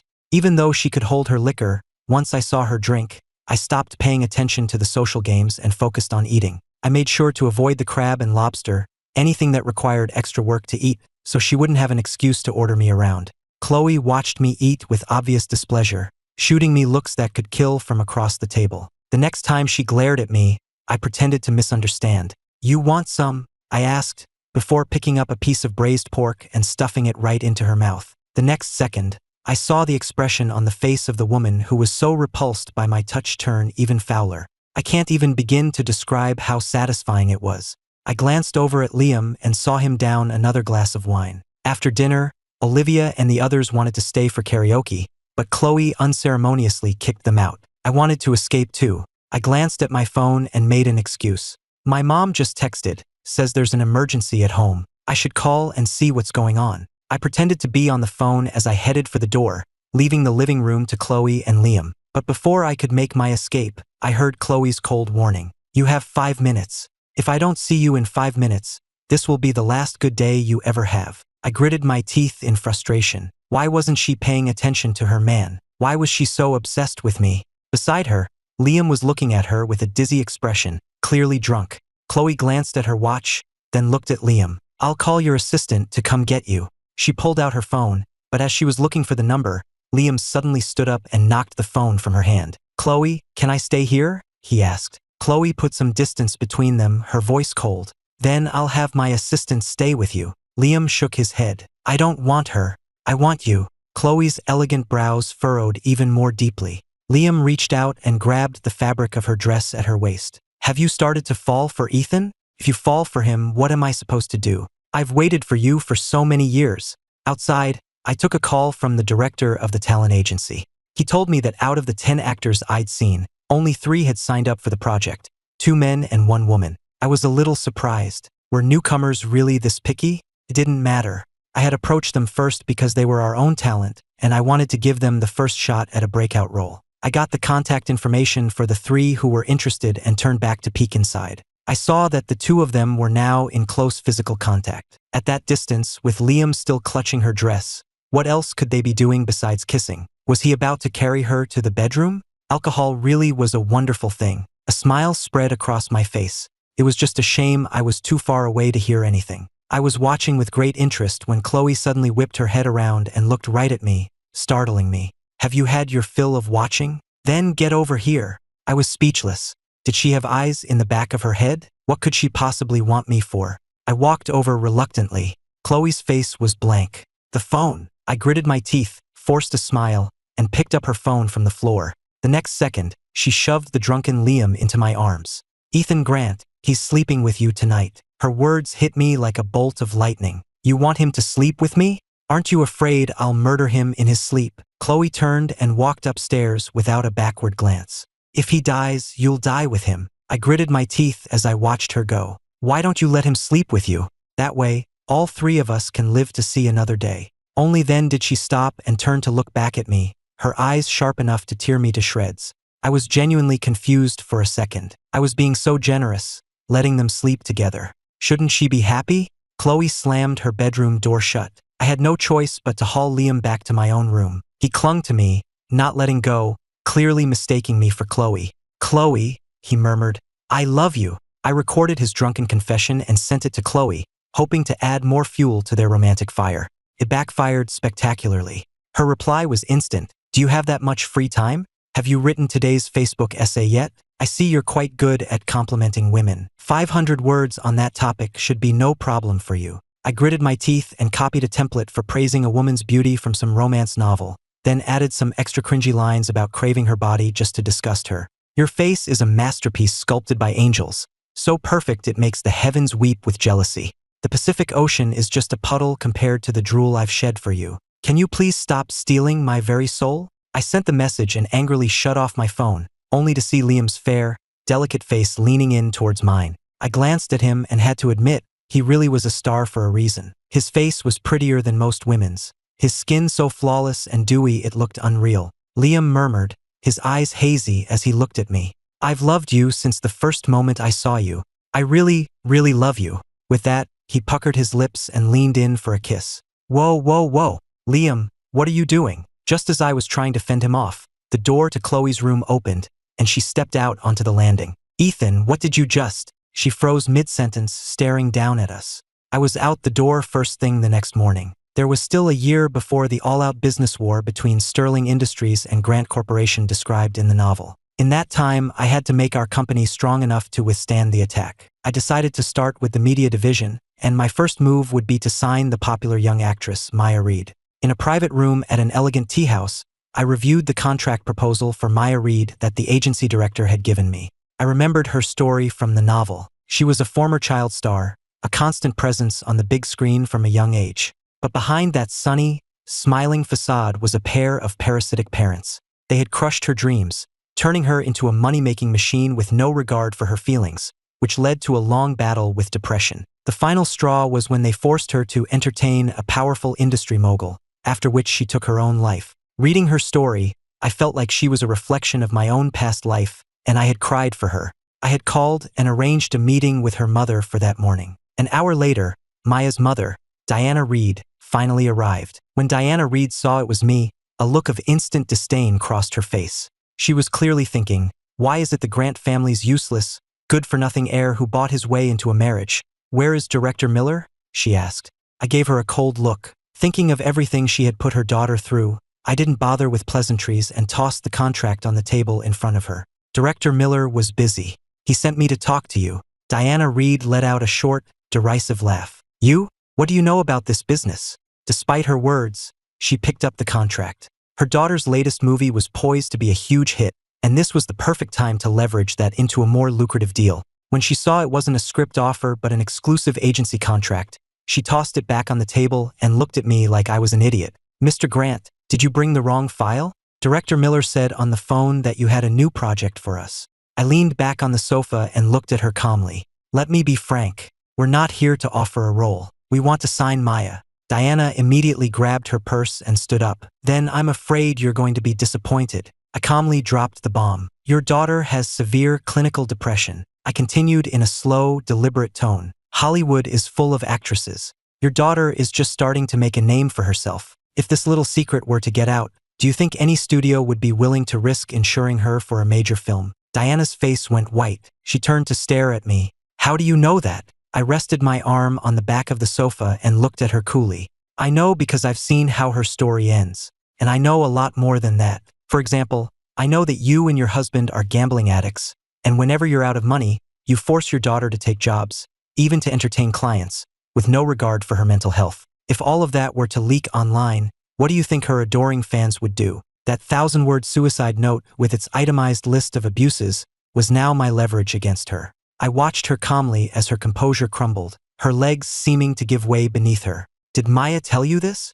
If she were willing to tell anyone, I snorted. Do you think she would have waited this long? A dark anger rose in me, as if I was seeing that desperate girl before her death all over again. I gritted my teeth. There are no secrets that stay secret forever. I just wanted to sign her, so I did my homework. She still thinks of you as her mother. She doesn't want you to become a public pariah.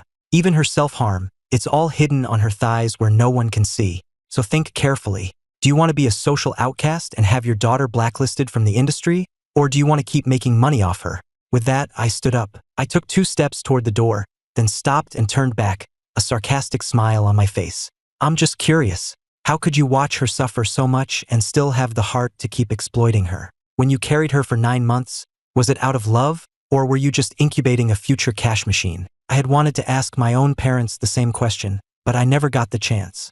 Diana just kept her head down, silent. I thought of all the years I had been beaten, berated, and exploited. As I walked out of the room, my own emotions overwhelmed me, and my eyes grew red. I leaned against the wall in the hallway, tilting my head back, trying to compose myself. At that moment, Chloe emerged from a nearby private room, having just finished a meeting. She saw me leaning there, alone, looking utterly dejected. The person with her noticed her pause and asked, "Is something wrong, Miss Sterling?" Chloe composed herself, said a few quiet words to her associate, but when she turned to look at me again, I was gone. Chloe had security pull the surveillance footage. Back at her office, she called in her assistant. "Find out what Ethan Grant and Diana Reed talked about today." Half an hour later, the assistant called back. Mr. Grant was there to discuss signing Maya Reed to an exclusive contract. Hearing this, Chloe was lost in thought. When had Ethan started getting involved in Grant Corporation's business? She remembered the incident with the car accident and the actress. So, was he upset because he had failed to sign her? Chloe tossed her phone aside. "Sign Maya Reed to our company," she told her assistant. The assistant nodded. "Yes, Ms. Sterling. I'll get right on it." Just then, Chloe's phone buzzed with new notifications. She picked it up and looked. "Your account has been charged $18,000. Your account has been charged $5,500. Chloe sneered. "Spending my money while pining over another woman." Her finger traced the cold glass of the screen, a vicious glint in her eye. She had never considered me her equal, but this feeling of losing control, coupled with my willingness to spend a fortune on another woman, deeply wounded her pride as someone who had always gotten her way. "If he wants to play, then let's play for higher stakes." Chloe called her assistant, her voice devoid of any warmth. "I don't care what it takes. Outbid them, promise her the world, just get Maya Reed's contract signed with us. Also, activate the contingency plan. Have our partners squeeze the funding on the Grant's new projects. I want to see how he plans to be a playboy when he's broke." She hung up and leaned back in her chair, a cruel smile playing on her lips. She would make me understand that everything I had, the woman I wanted to champion, the career I wanted to build, was all in the palm of her hand. She could crush it all whenever she pleased. However, the panic Chloe anticipated never came. A few days later, a short-form web drama called The Heiress's Rebirth went viral across all platforms. The plot was lightning fast, full of twists and satisfying moments of revenge. The lead actress was an unknown newcomer signed to Grant Corporation. Made on a budget of a few $100,000, the series generated over $10 million in revenue in a single week, completely disrupting the market. In the Grant Corporation boardroom, Ava stared at the staggering numbers on the financial report, her eyes wide with a mixture of disbelief and admiration. She turned to me, calm and composed at her side. "Ethan, I never imagined this web drama project of yours could be this successful." I just smiled and pushed a file across the table to her. "This is just the beginning. Ava, our cash flow is back. Now we can go after the big fish." That big fish, of course, was Maya Reed. Chloe's attempt to poach her came quickly. Just as I'd predicted, Diana Reed called, evasively mentioning a better offer and trying to back out of our verbal agreement. I didn't argue with her. Instead, I used the contact information I had to reach out to Maya directly. We met at a quiet cafe. She wore a mask and a hat, looking nervous. I didn't offer her a massive, multi-million-dollar contract like Chloe's team undoubtedly had. I simply placed a detailed career plan and a comprehensive psychological rehabilitation program on the table in front of her. "Chloe can give you money, but she can't give you a new life," I said, looking her directly in the eye. "I know what you're going through, and I know your talent shouldn't be wasted. Work with me. I won't just make you a top-tier actress. I'll help you become a free and happy Maya Reed. We'll put together the best legal team to help you break free from the shackles of your family." Maya's body trembled slightly. She looked at me, the wariness and confusion in her eyes slowly being replaced by a glimmer of hope. After a long moment, she took off her mask and gave me a genuine smile. "Mr. Grant," she said, "I believe you." The next day, Maya Reed's official account announced that she had signed exclusively with Starlight Studios, a new division of Grant Corporation. The news was a resounding slap in the face to Chloe. Not only had she failed to poach Maya, but she had inadvertently become a stepping stone on my path to success. But then the real storm hit. The financial attack Chloe had planned was officially launched. News that Grant Corporation was pursuing several large-scale projects simultaneously had already spread, and to outsiders it looked like a reckless and risky expansion. Cutting off our funding at this critical moment was like pulling the rug out from under us. The Grant Corporation shareholders were in a panic. Chloe, meanwhile, calmly waited for our family to come begging for mercy. But at the emergency board meeting, Ava and I were perfectly composed. "Esteemed members of the board, there is no need to panic," I said, turning on the projector.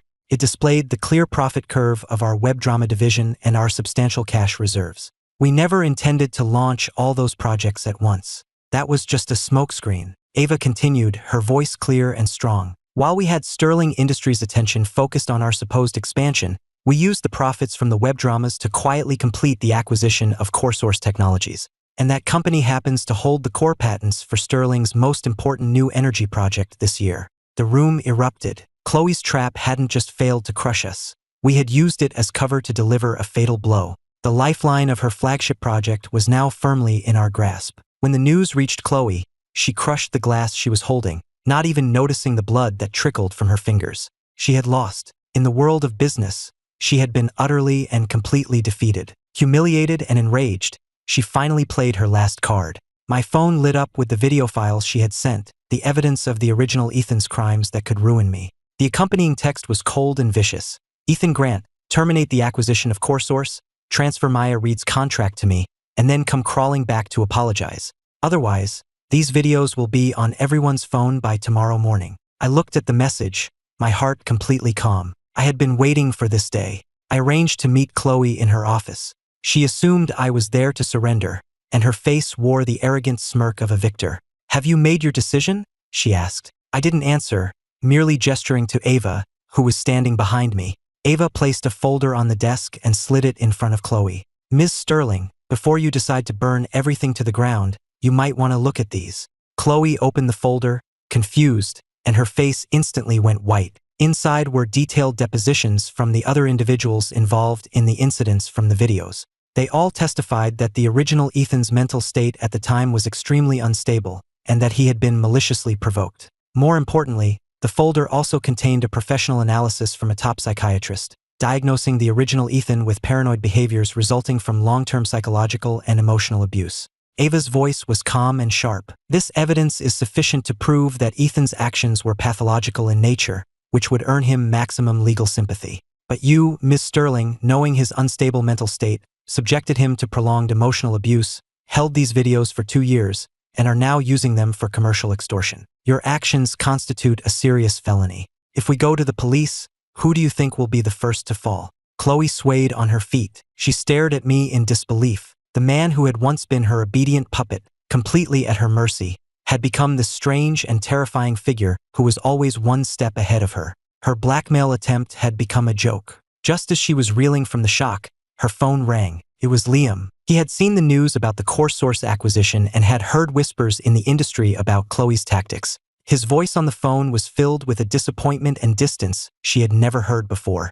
"Chloe, I always thought you were just proud, but I never thought, I think it's best if we just go back to being friends." The halo around her first love shattered completely. Chloe had lost all her leverage. She looked at me, and for the first time, her eyes showed a flicker of regret and vulnerability. "Ethan," she whispered, can we go back to how things were?" I shook my head, my gaze calm and steady. "Chloe, you don't miss me. You miss the shadow you could control. The only thing left between us is this divorce agreement." A month later, Grant Corporation held a grand gala to celebrate its successful IPO. As the company's new chief strategy officer, I stood in the spotlight, giving a speech. After thanking my parents and my team, my gaze finally settled on Ava, who was watching me from the audience with a smile. Finally, there's one more person I need to thank. I stepped down from the stage and, under the watchful eyes of everyone in the room, walked directly to her and took her hand. When I was at my lowest point, she believed in me without question. When I was drawing up the blueprints for our future, she was the one who filled in all the details. She is my most trusted partner, and the person I want to protect most in this world. Ava, thank you. Ava's eyes welled with tears.